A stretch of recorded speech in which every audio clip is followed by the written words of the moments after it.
Last offseason, the Panthers took a massive swing to try and save themselves out of mediocrity.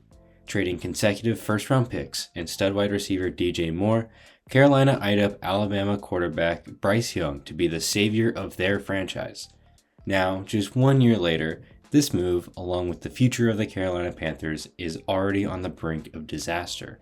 The Panthers were awful last season, and their blockbuster trade wound up costing them the first overall pick in this last draft. As other quarterbacks in his draft showed immense promise, Bryce Young struggled to meet basic expectations as the team slowly crumbled around him. Now, with a big question mark at quarterback, a brand new coaching room, and a lackluster amount of resources, the Panthers look to have a long road to climb. Let's look at the elephant in the room first. While not elephant-sized, Bryce Young had major expectations as the first overall pick. Looking back at his Alabama tape, you see a lot of similar traits to the top modern NFL quarterbacks, mainly his ability to avoid pressure, extend plays, and work the middle of the field. I think it's important to realize just how good Bryce was in college before we discuss his play at the professional level. There's been a lot of revisionist history that CJ Stroud was the obvious pick here, but Bryce flashed elite level improvising and willed Alabama to some big wins. In his first season, Bryce tried to make many of the same plays that he did in college, but the speed difference between college and the pros is no joke. As a minus athlete, Bryce wasn't able to throw the same tight window dots as before. He was exposed on late reads, and his lack of pure arm talent really shows up. With quarterbacks like Bryce, it's essential that their mechanics are consistent, otherwise they can't generate the same velocity or range needed to succeed.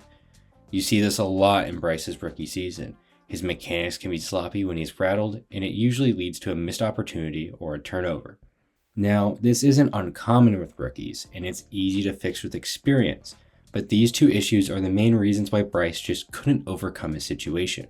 I expect that as the team grows, he will too. Maybe not literally. Speaking of which, let's look at what the team did to change their fortunes this offseason. Bryce aside, no one could save this offense from being as bad as it was last season.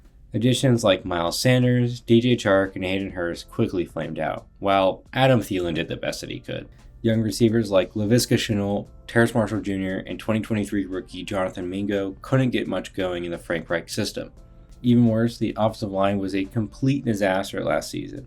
While Taylor Moton was consistent as always, the rest of the offensive line either got injured or just regressed. Chandler Zavala was sent out behind the woodshed, having to start despite obviously not being ready to play, and Ike Ekwonu followed up a promising 2022 campaign by just kind of becoming a liability.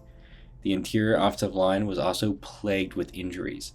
Overall, the offense had a quarterback trying to learn the league behind an injured offensive line who couldn't protect him, throwing to receivers who couldn't separate, and handing off to a running back past his prime. It's really no wonder this team struggled to move the ball. Now, looking on the other side of the ball, literally, the Panthers defense was not all doom and gloom. Second-year defensive coordinator Ejiro Evero was surprisingly competent despite the incredible lack of talent on this roster. Derek Brown maintained himself as a defensive cornerstone, while Xavier Woods had a career renaissance season. The real tragedy comes in free agency, as key contributors like Brian Burns, Frankie Louvu, and Jeremy Chin left for more money, all in the NFC East. It comes as another link in a questionable chain of management decisions, which leads us to the 2024 NFL offseason. It's not unreasonable to say that there is some concern about the management strategy for the Panthers, especially entering this offseason. While not confirmed, there are multiple corroborated reports from trusted league sources that the Panthers were offered 2 first-round picks from the LA Rams for Brian Burns in the 2022 season. This obviously makes the move that they made this last offseason, which saw Burns get traded to the Giants for a second-round pick, look like a really bad move in hindsight.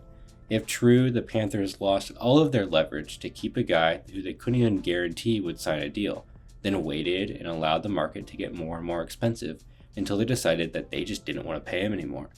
While it isn't still 100% confirmed, it goes in line with a lot of other moves made by the front office. Looking back at last season, as we discussed earlier, many of the moves to give Bryce a supporting cast just blew up in their face. Everyone added, aside from Adam Thielen, on the opposite side of the ball was at best a high-level backup.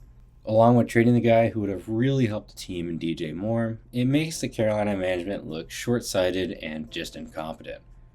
So, all that to say, I kind of like this free agency class. Former Dolphins guard Rob Hunt was clearly the big prize of the class considering his $100 million contract. Hunt was a stable body with high-level upside in Miami, and he will look to become a key protector for Bryce Young for the years to come. The Panthers clearly agreed that the interior offensive line was a massive problem, so they also went and got Seahawks guard Damian Lewis. This will hopefully prevent another carousel of offensive linemen from stunting another Bryce Young year.